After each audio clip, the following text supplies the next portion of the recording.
hoy se da inicio a este proyecto y es una gran necesidad que tenemos aquí en esta comunidad y más pues para el bienestar y salud de los niños, ¿verdad? De tener un espacio donde recibir educación muy necesario porque tenemos 12 secciones que están recibiendo clase en una galera o en 2 galeras.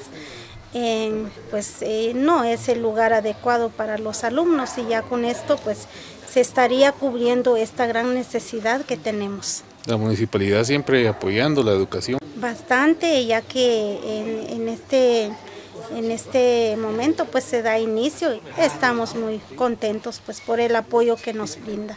Y gracias a Dios que también ha visto de que la educación se le da prioridad, ¿verdad? Más que todo para la superación de nuestros niños. Y es importante porque la verdad que eso, ahí arriba tenemos 2 galeras y ya con esto ya se van a estar los niños en aulas formales.